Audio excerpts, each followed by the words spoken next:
Okay. Hi, everybody. Thank you for joining us this evening for the Environmental Studies Career Panel.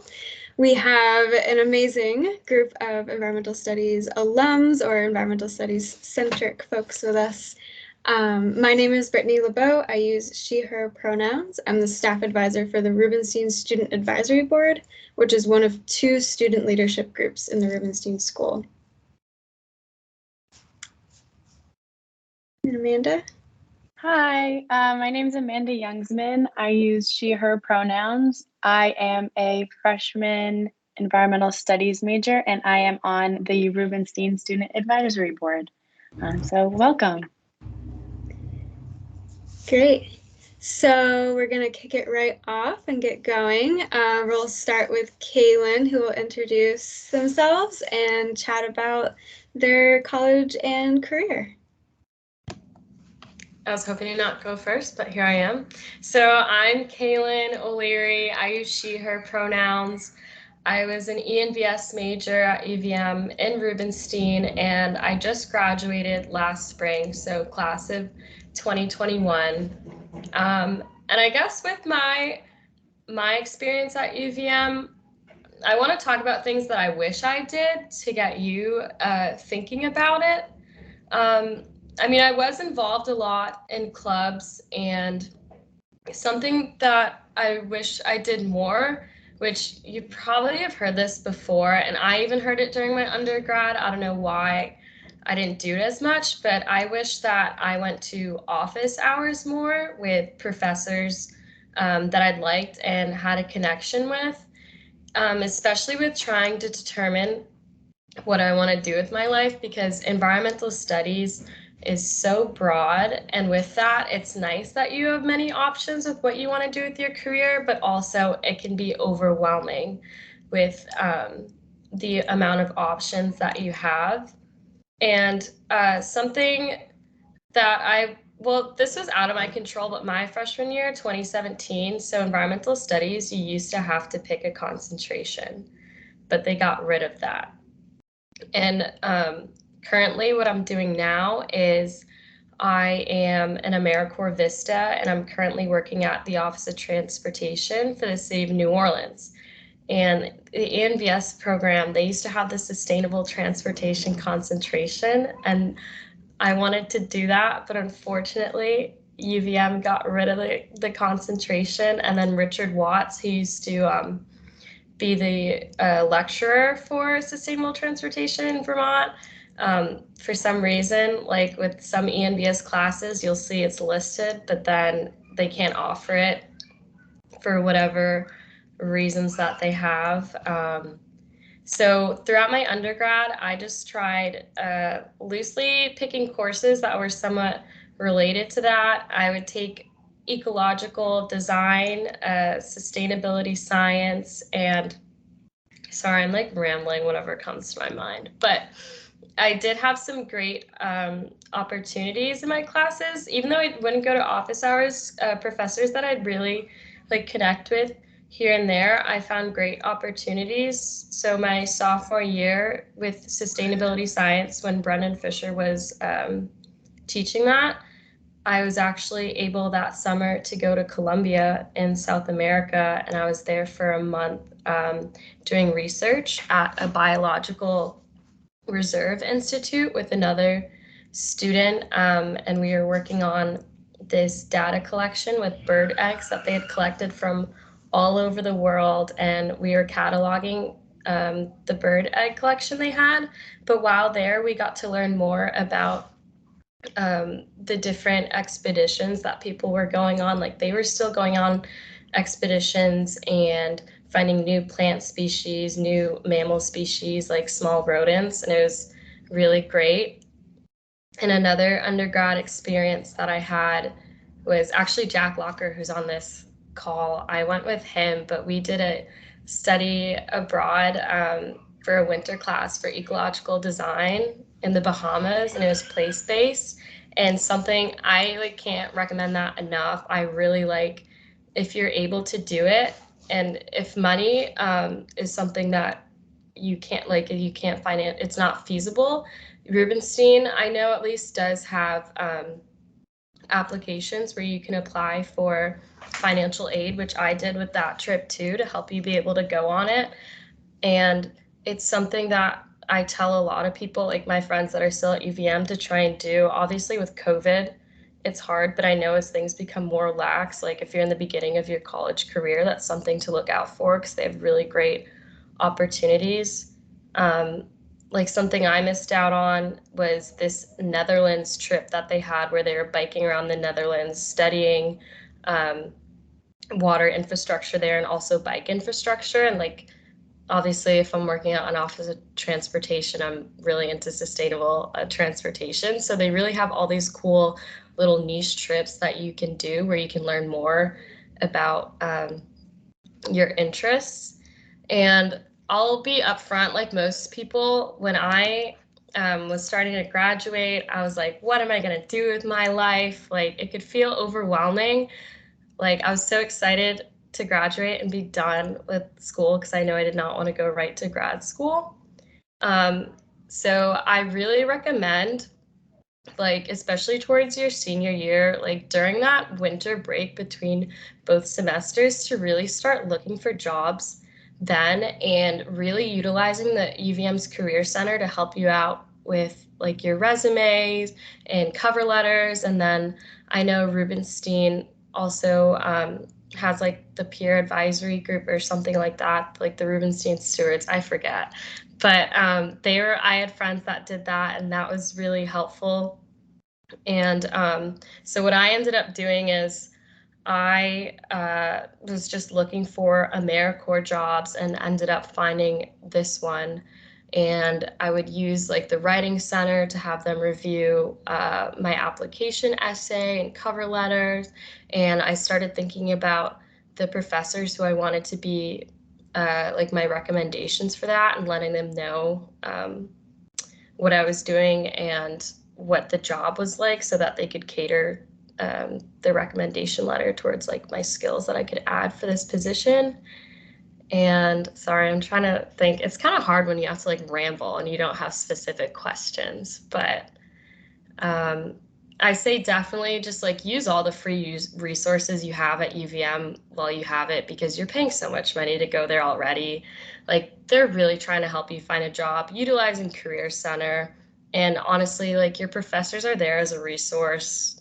You're paying them to lecture you, and they're like really great assets with help connecting you with people and things like that. So that's what I have currently. So yeah, I'll pass it off to Lincoln.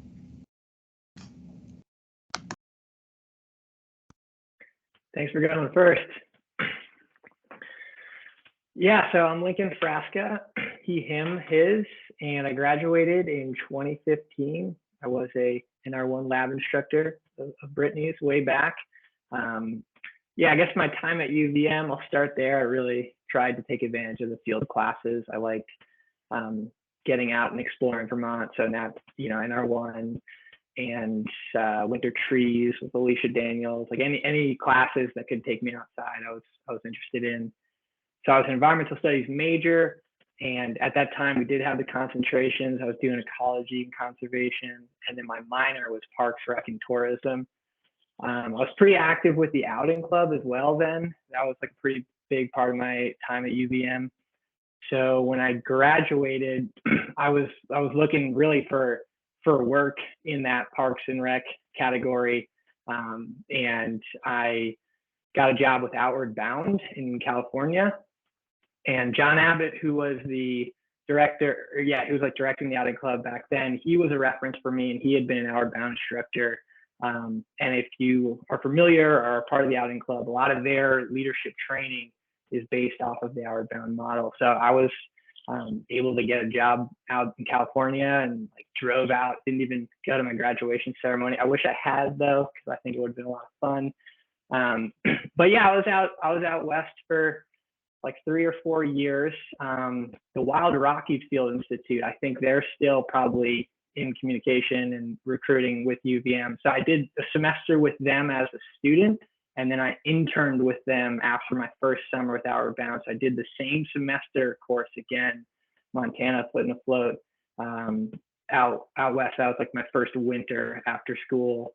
And yeah, I did the ski instructor thing in the winters and had a lot of fun out west. And then I started to miss Vermont and my family in the Northeast. So I traveled back, and my partner and I settled down in the Mad River Valley for a couple of years.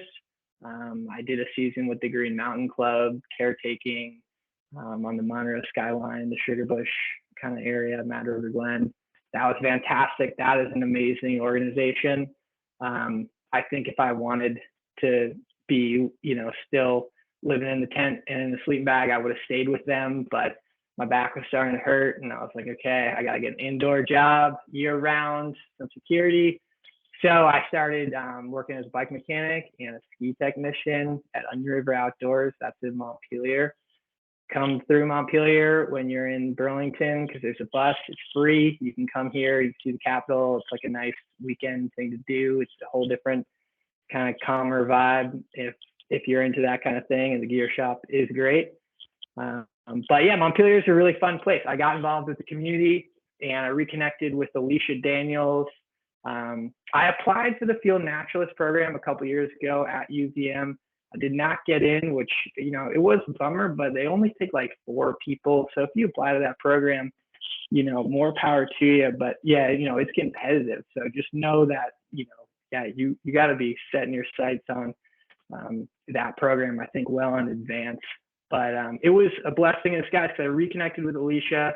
And then I started the Vermont Master Naturalist program, which is like a continuing ed sort of citizen science type deal that Alicia directs. And there's chapters all across, like around the state. Maybe there's like 5 right now: Burlington, Mad River Valley, Montpelier. So I did that for a couple of years, and it's pretty much like, yeah, it was like going back to UVM a little bit. There was like a field day a month or something, and then you do a small group project within your community. And I loved that. I loved sort of like reconnecting with the natural history and just like getting to know folks that were living in my community that I wouldn't otherwise have overlapped with. Got me in touch with the Parks Commission in Montpelier. So I got onto that somehow kind of overnight. It was one of those weird like COVID things. Nobody else was running for Parks Commissioner, and a friend told me about it.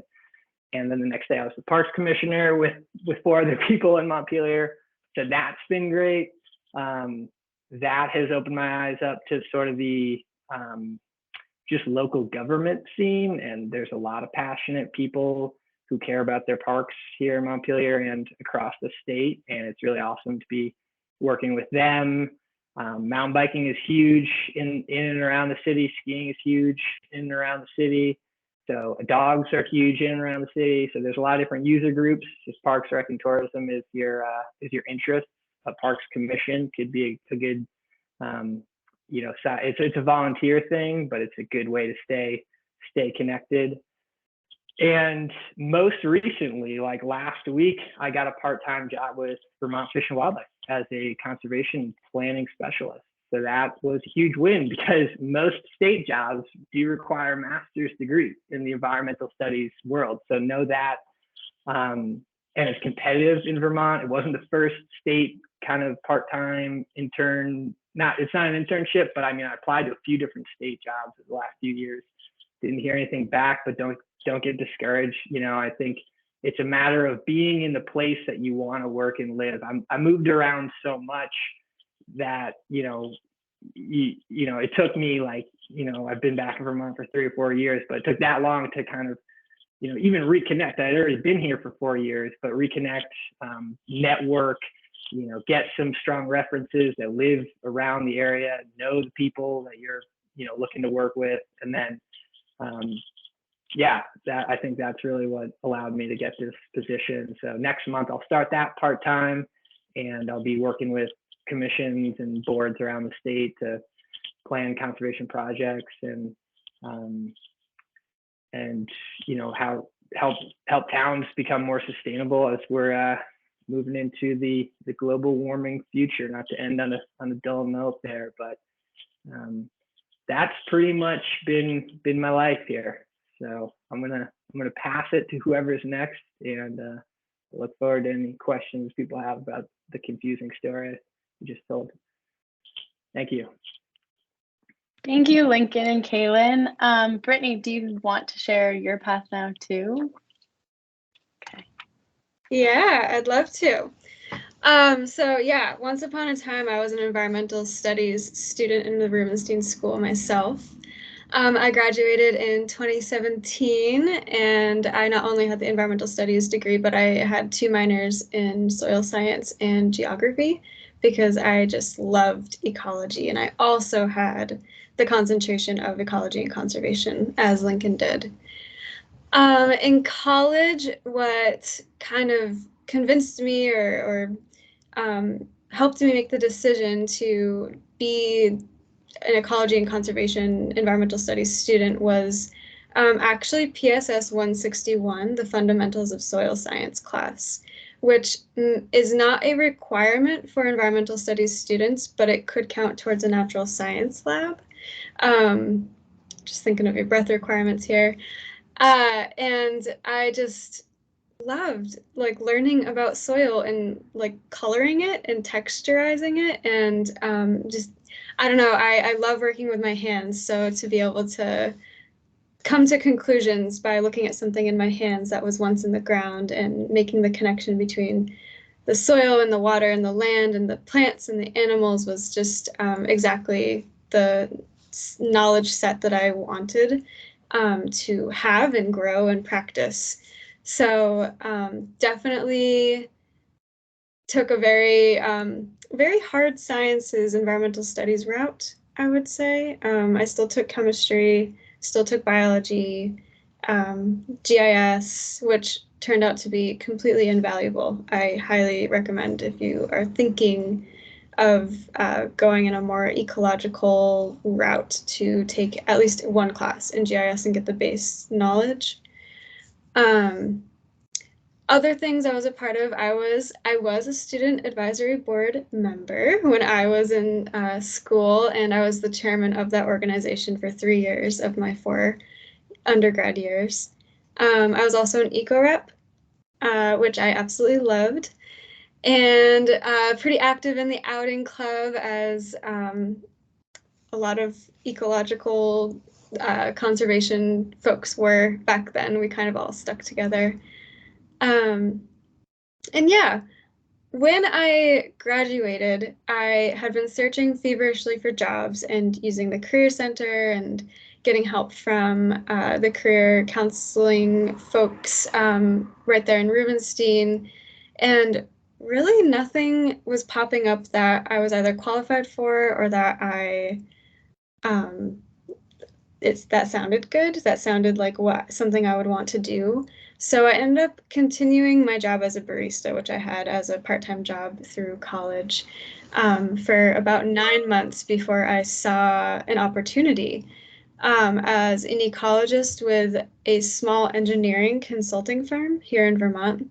So I went for it and was like, they're really looking for someone with a lot of GIS knowledge, like advanced GIS knowledge, and a lot of real experience in the field, but I really want a job, an environmental job. Like, I'm just going to go for it because it's the first one I've seen in 9 months. And this was in 2017, by the way, or 2017, 2018 for context. Anyways, I got the job, and I was one of 2 ecologists for an engineering firm, which meant that we did natural resource surveys in the for the likes of development or for site upgrades, which is a weird place to be after going through Rubenstein and having this conserve the environment, protect the environment, no development. It was weird to kind of be in that position, but it was extremely empowering at the same time because, I got to put the boundaries on wetlands and tell people where not to put houses, where not to put buildings, and I got to tell entire corporations no. And so it was a really fun job, but then the pandemic hit. and it changed a lot of things. The other ecologists that I was working with who had certifications, who was much older, much more experienced, who could sign permit applications and who could sign big like court documents, which was part of the whole engineering world, left like a week after the pandemic hit Vermont. So I was left on my own. No one else knew what to do. And they didn't know how to supervise me. They didn't have the certifications to stamp things. So the company sort of faltered a lot, and I found it was time to move on. So I then started thinking about my education and what I was missing that I also learned in college, that maybe I enjoyed and haven't been able to experience in a while. And I thought of my geography minor and some of my classes in ethnobotany and plant-based healing medicine, and like rural livelihoods was another class that was offered back then. I don't know if it is now. And I decided I don't know what inspired me. I just saw an ad online one day to join a health coach training program, a holistic health coach training program.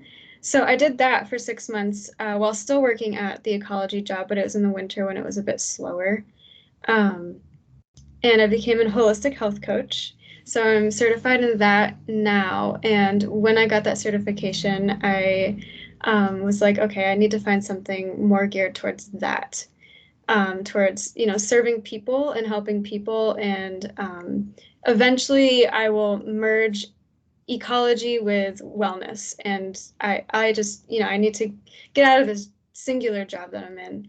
And at that moment, like literally that evening, I went on my email and saw that Anna Smiles Becker had posted job postings, and one of them was for a professional advisor at the Rubenstein School. And I love Anna. I love Marie Vea. Like I couldn't not apply. And it was this cosmic thing telling me to this is your opportunity to shift, and being a professional advisor is a form of coaching. It's advising, it's helping students. Maybe, yeah, it's not helping the greater public as a general health coach would, but it's helping students navigate their college pathways. It's helping students figure out what they want to do with their careers and how to do it sustainably for themselves and, of course, for the environment. So I was like, this is ideal. This is perfect. So yeah, now I'm a professional advisor at the Rubenstein School. I love it. I love it, love, love it. I can't believe I love it so much because I thought I wanted to be in the woods like my whole life. Just know people, protect the environment, people destroy the environment. But here I am, and I love it. And also, I am in the process of starting my own eco health coaching business, which should launch at the end of the summer. That's still something I've held on to. I wasn't able to fully launch it while also starting a whole new career with professional advising. So I can't speak much to that yet because it hasn't happened, but I'm very, very excited for that. And I am like spending late nights just writing all sorts of thoughts and making plans and coaching scripts and everything for that. But yeah, that's where I am right now. Okay, great. Thank you to all of the panelists for sharing your experience. We're now going to start the Q&A session, and we have a couple of submitted questions, but we would love to hear questions from everyone joining us today. So if you have a question, just pop it in the chat, or you can use the raise your hand feature and just ask any question that you have.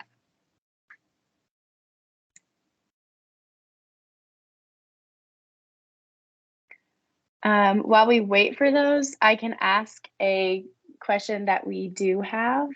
So the first one will be, how has COVID impacted your career or job search? And this can be open to any panelist. Whoever wants to answer that, feel free to jump in.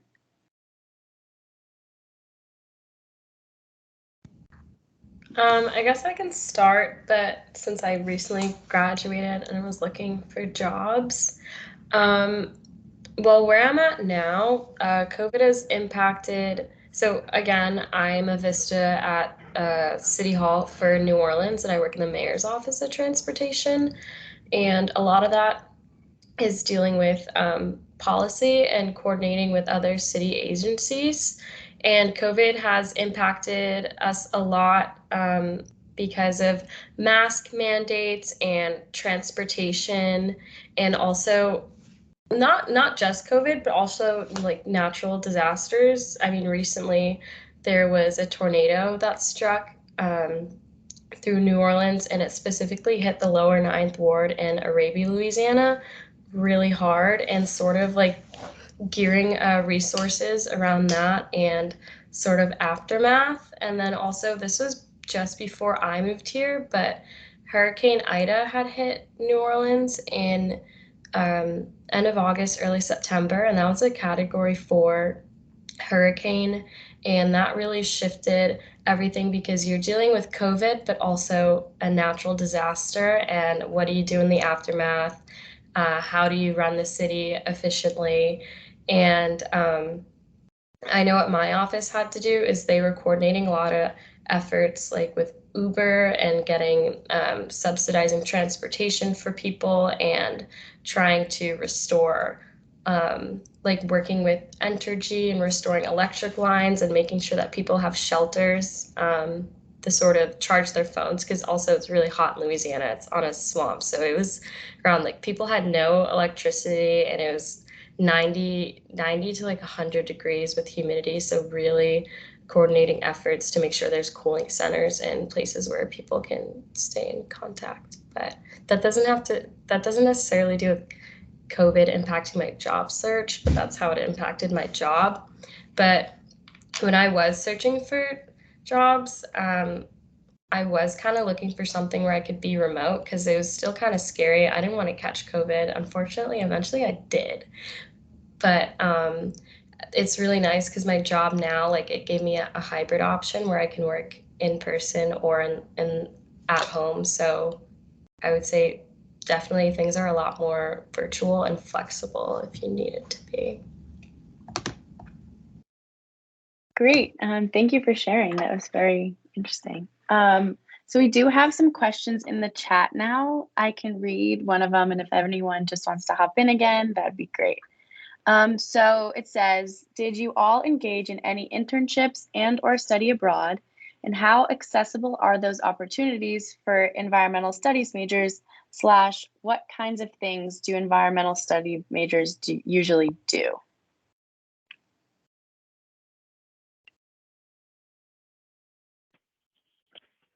Well, it wasn't abroad, but that Wild Rockies Field Institute that I was referenced had a big impact on me because my freshman year at UVM, I think I was, I was getting kind of antsy. You know, it was hard. Freshman year can be hard, and I was looking for just something else and a chance to travel a little bit, and that chance to go do school in the woods was really crucial for me. And then, like I said, it led to another internship. And I think if I had stayed in Missoula, Montana, and gotten a master's, I could have been an instructor with them, which was something I thought about, but wasn't thinking about going back to school at that point. But as far as what you can do, I mean, I think you can take it in any direction you want. Like I like wearing a few different hats and having a couple jobs going at once, or I love to being able to move around. And I think you just have to figure out what you're interested in, and I think for me, I was that leadership aspect, and just kind of taking that to different places and different jobs, but figuring out what you're interested in and doing it and making connections and being a little persistent. I think, especially if you're going to stick around in Vermont, which is a small state with a lot of people with these interests, you really have to, you got to follow up, you have to kind of keep at it. And if you get a no, then you just have to sort of keep trying until you, and hopefully it's the yes that you wanted to get.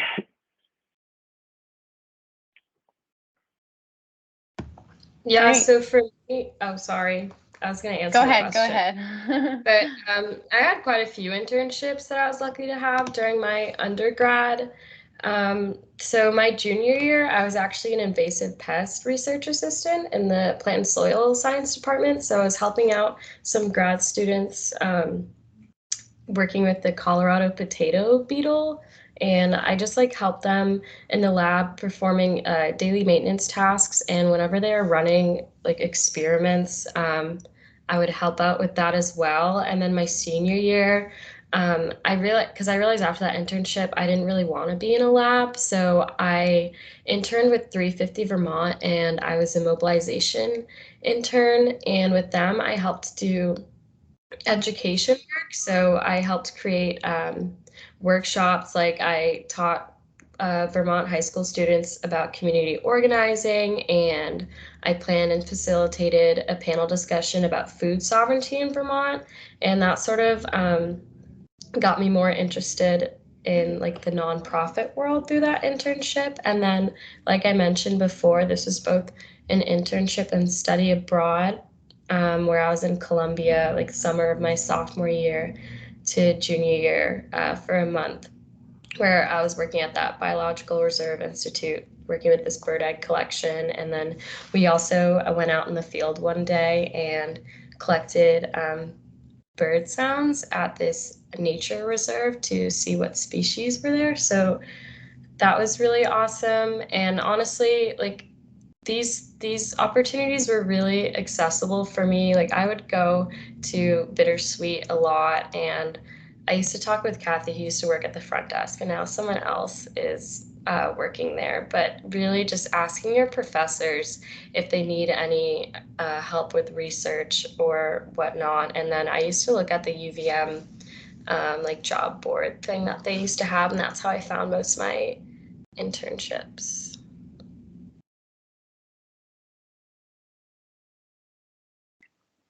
Okay, great. So there is a next question, and it is, did any of you take environmental policy courses besides NR 104, and what was your experience?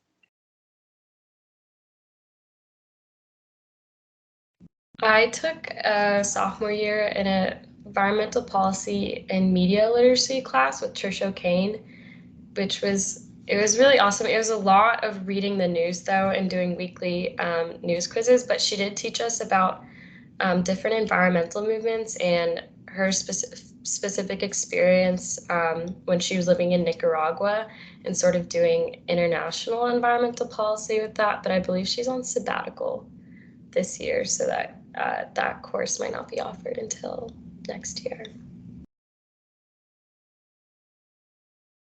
I can't remember from UVM, but I do know that with Fish and Wildlife, I'll be doing land use policy work.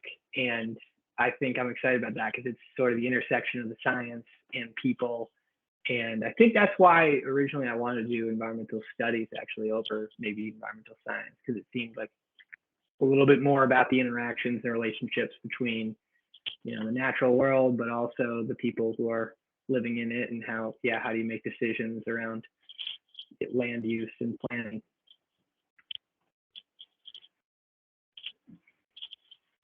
Great. The next question is, how would you recommend gaining qualifications to become a lab TA for a class like NR1?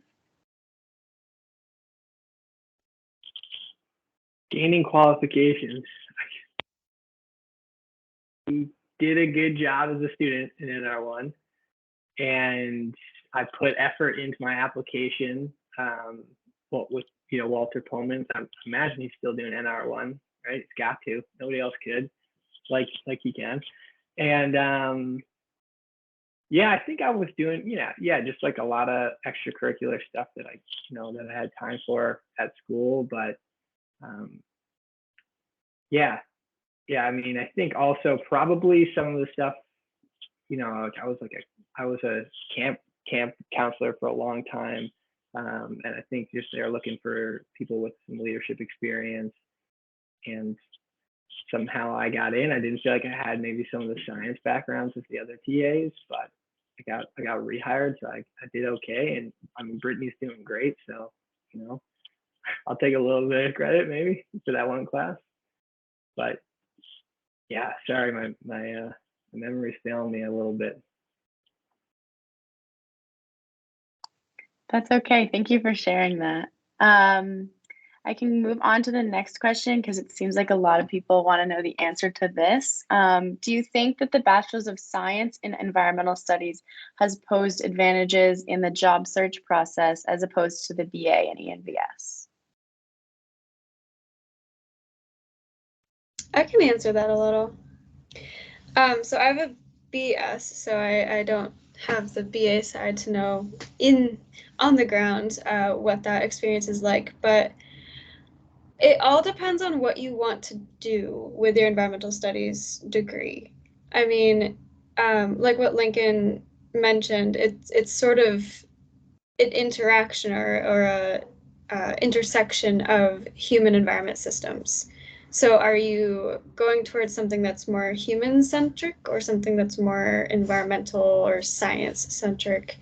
Like for me, I knew I wanted to be out in the field. I knew I wanted to protect special areas, natural areas, and kind of work in natural resource assessment out in the field. So the Bachelor of Science was most ideal for that.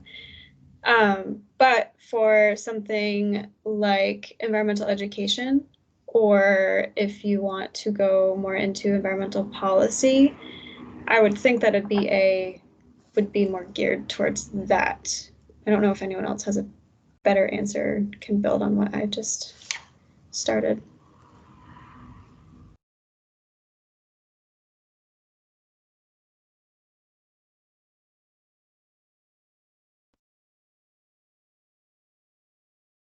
I think you answered that pretty well. I feel like I'm not really qualified to answer that since I just graduated and I was doing the job search, so I haven't had different jobs like you all have had, but I think that was a great explanation. Is that just curious, is like the BS and ENVS, is that only available through Rubenstein? I think that's what it was when I was a student. Like if you were in Rubenstein and you're doing environmental studies, you were getting a BS. And then if you weren't, you were getting a BA. So that's changed up now. Yeah, actually, so that is what it was. Environmental studies is actually no longer going to be offered in the Rubenstein School. It is going to be a College of Arts and Science major only, and it will be only a BA, while environmental science is coming to Rubenstein School and will be a BS. Okay, gotcha. Yeah, I think the only thing I could add to that is that the Rubenstein School is pretty well known. That field naturalist program is like renowned, nationwide. So I mean, it's a great school to go for environmental sciences or studies. And I don't think I was applying to anything that really took into consideration too much BS or BA. But I mean, there is a difference, and I'm glad I went through Rubenstein and got a little bit more of the science side of things and the ecology, because I found that really interesting. But again, it goes back to what you are interested in.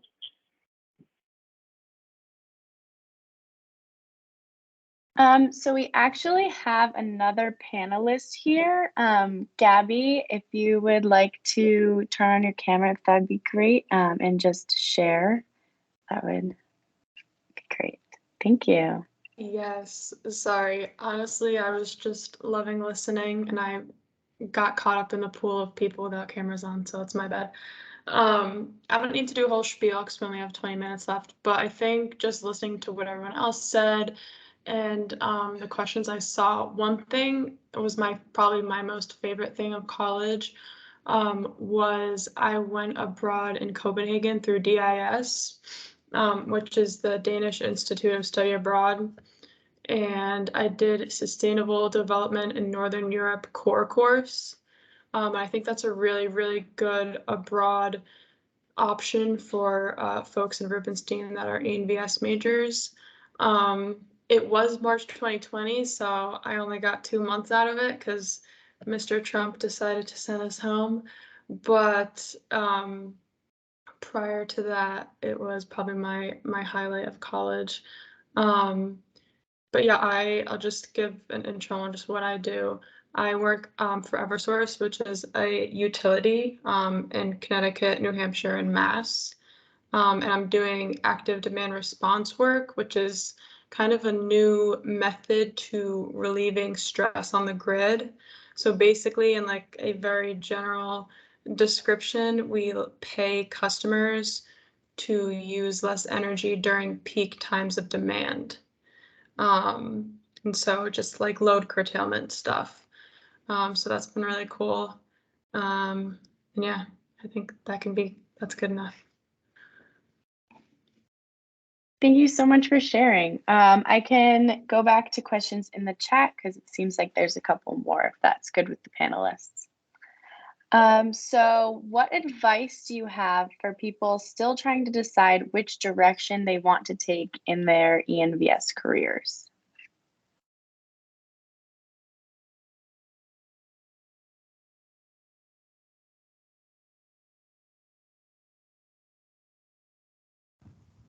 I can start. If you haven't quite decided what you want to do, think about, and I'm going to go totally on my career coach hat. I'm going to put it on right now. What gives you reason for being? What lights you up inside? You know, what really excites you at, you know, a small minuscule level up to a whole job listing, a job description. But is it talking with people, or is it being out in the woods, or is it being out on a boat, or is it talking, and this can be hypothetical too, does the idea of talking with policymakers really excite you? Start thinking about those little things and those big things, and write a list. Also write a list of what doesn't excite you, what you don't want to do, where you don't want to live, what office environment you don't want to be in. And from there, then, you know, think about what jobs could align with those things that you do like.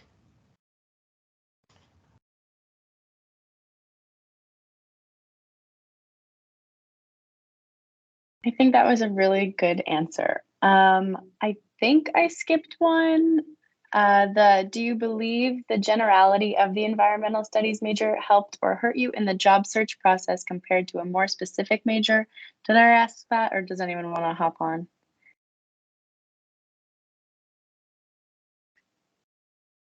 I'll answer that. Honestly, for me personally in my job search, I felt like it hurt me only because I had so many of these different interests because I was interested in food security, I was interested in sustainable transportation, and I was interested in environmental education. So I was sort of like stuck in this crossroads of what do I want to do, and because with my like breath courses, I had all these like different topics. I sort of was like only versed like just barely in these different things and not really immersed in it. Like if I had a concentration, or I didn't do a minor either, I just had a BS in environmental studies. So I felt like if I had picked something like more concentrated and to work my classes around, it would have helped me more in the long run. But obviously everyone's different, so.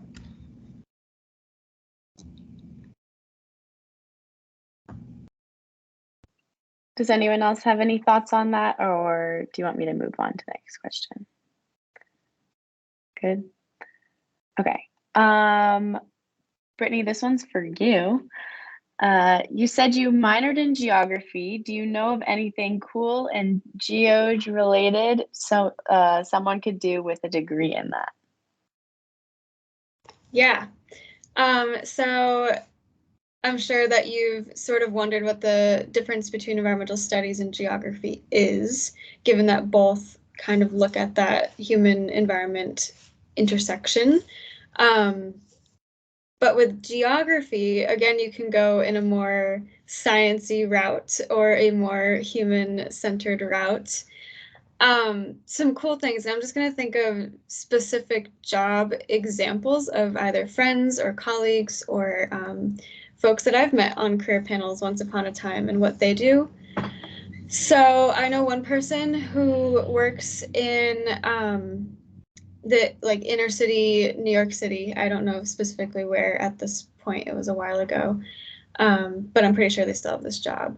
They work with the municipalities and with specific nonprofit groups on the intersection of human health and environmental health in that area.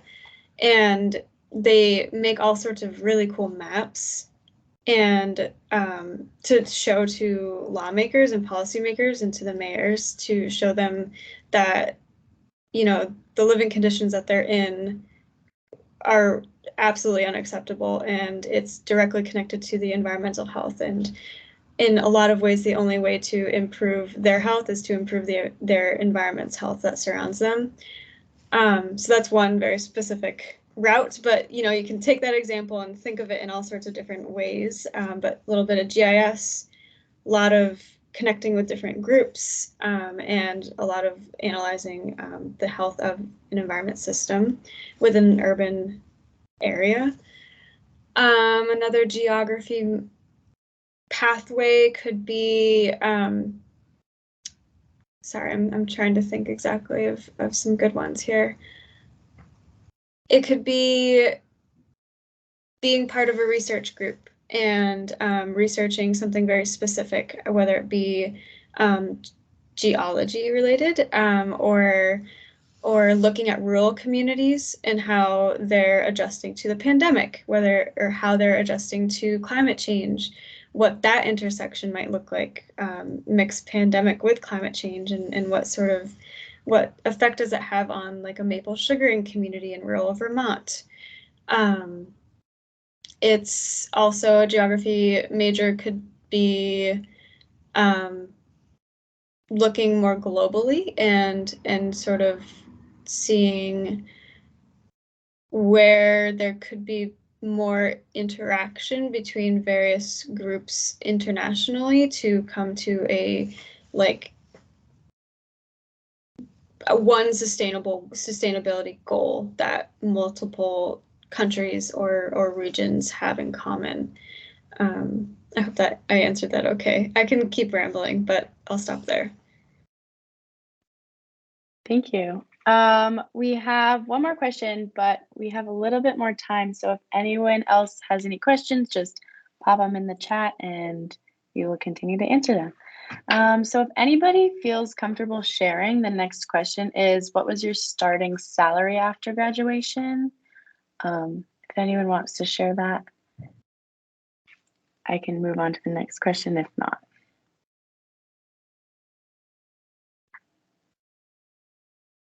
Okay, I'll move on. I'll jump in. I mean, I wasn't making a salary after graduation, but I think I started making like $60 a day with Outward Bound or something like that. And then, you know, there was a lot of opportunities for raises there. But that gives you a rough sense of what an environmental studies graduate can aim towards, $60 a day. No, I mean, I'm teasing, but I was doing what I loved, and food and housing was taken care of, so you got to factor in all those things. And I'm making more now, but I'm not going to tell you that. So.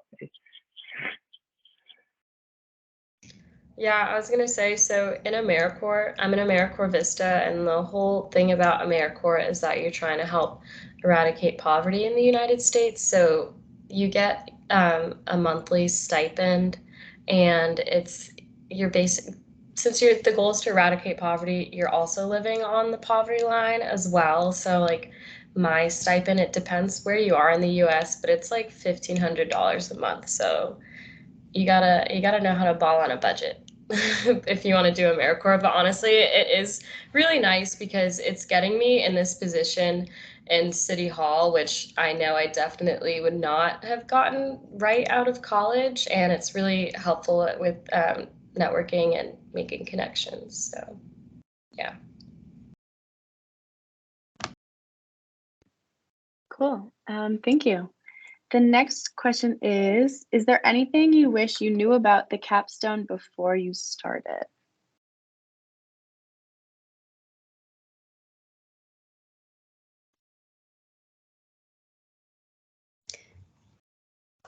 For me, I didn't get great guidance on what the different, what the three different options were. I don't know why. I don't know if it was my fault that I didn't ask enough questions or if it wasn't offered, like the guidance and advice wasn't offered enough during my time there. But I went with the 200 level courses because I didn't really know how to structure an internship. And I didn't have one actively at that time that I could just roll it over into the capstone.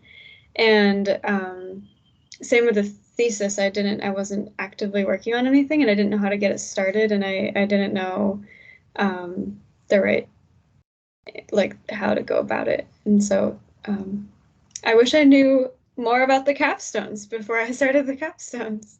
I wasn't very helpful, I'm sorry.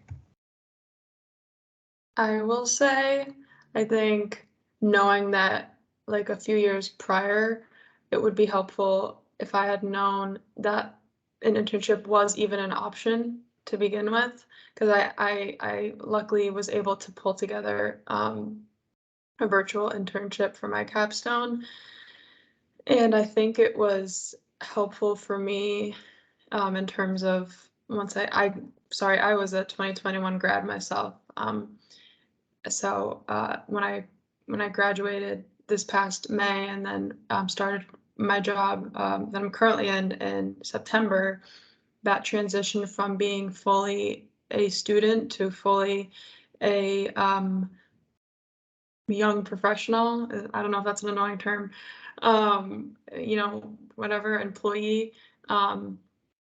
It was a little bit more smooth, I think, for me, and I feel grateful for that because, I was kind of like doing somewhat of a job being an intern with the company I was with. So hopefully more students are aware of that option and can kind of network and set themselves up for something for senior year if possible. I would recommend the internship because I did that too. And it was with the Parks Studies Lab, which I don't think is actually active anymore at UVM. But Robert Manning was the head of that department, and we were surveying visitor use in the White Mountain National Forest. But you get to know professors and researchers, whoever you're working with, so well that they were like a reference for me for a long time after that, for whenever I was applying to something. And they, I also had like that final project that I did with them to show to other jobs or something. So that was it was a really solid human connection that you could take away from school. I did the capstone where you just take 3 200 level courses. And something that I found out is that the 200 level course, you don't have to take it your senior year. Like I had a 200 level course count that I took my junior year. And if you want to do the 3 course route, is like making sure, like looking ahead to see what 200 level classes you want to take and making sure you take those prereq classes so that you can do that. And like honestly think about which capstone route you want to go your junior year just so you can plan it out so that your senior year is easier. Also, I'm now remembering, I think I actually did partial credits towards the internship and partial credits for my capstone towards, I think I maybe took 2 out of the 3 or 1 out of the 3 high level courses. So that's also a thing, which I forgot, but that could be helpful too. Because I think it's however many hours you spend is like, you count that up for credit. So that's something to keep in mind too if you want to do halvesies or something. Thank you, everyone. That was very helpful. The next question is there anything that you wish you knew about? Oh, wait, oops, that's the one I just asked. Do you feel that it is important to find something environmental studies related before your first college summer? Will I be behind if I don't?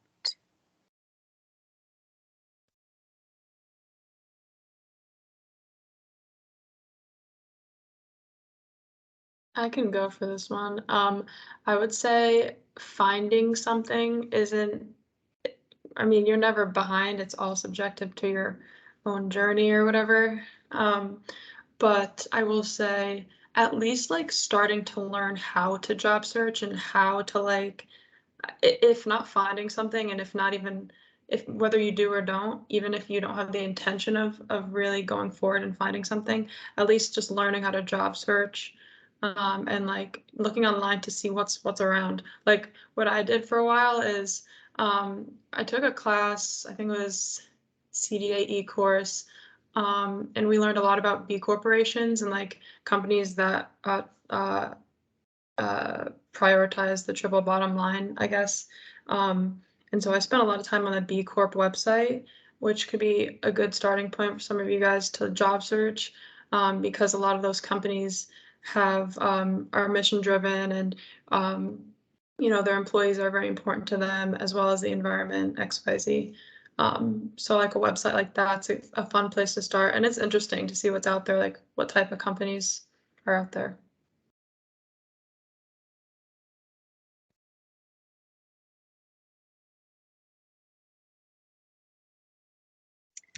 Oh, Sorry. I was just gonna say I can say a little something about that one. So like what Gabby said, it's all relative to your own pathway, and don't feel pressured to immediately need to find something environmental studies related to do during your first summer or your summer after your first year of college, wherever you are on your pathway. I honestly didn't have any experiential learning opportunity until the summer after my junior year. And I was still able to get that ecologist job, and I am where I am now, and I am more than happy where I am now. So, yeah, definitely start exploring the different sites that you can use to find jobs in, and start talking to the career center or the career coach or upper level students. We have peer mentors too in the Rubenstein School that you can talk to. They've looked for jobs, they've looked for internships. So just start grabbing your resources right now, and maybe don't sweat about getting that job. But if it comes up, that's amazing. But definitely don't worry.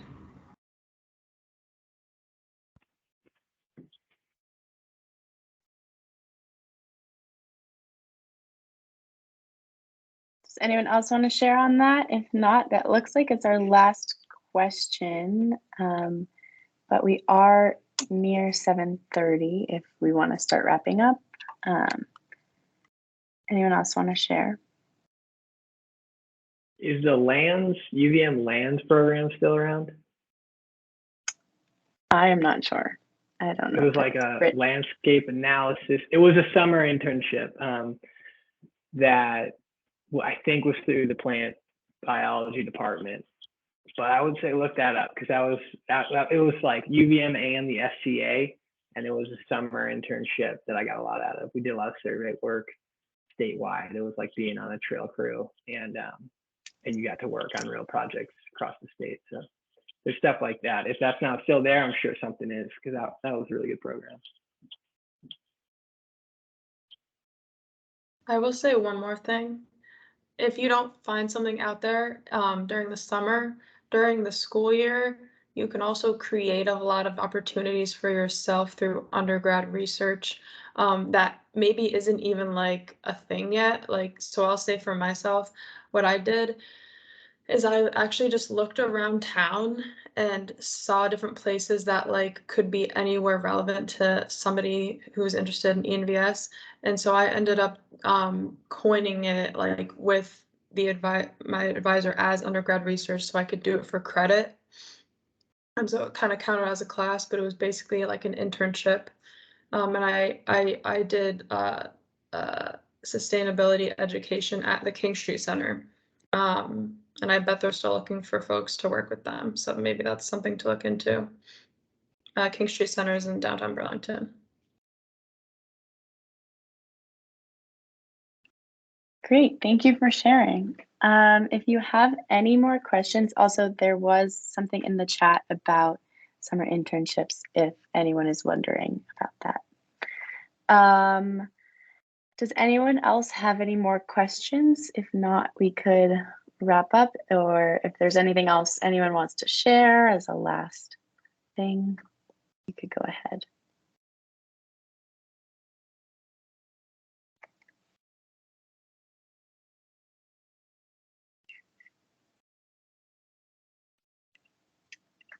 Okay. Doesn't look like we have any more questions. So thank you so much to all the panelists for sharing today. I found it very helpful as a freshman environmental studies major. So thank you for all of that information. And yeah, thank you for coming. Thanks for putting it together and reaching out. This was fun. Thanks, everyone. Thank you. Thank you. Thank you.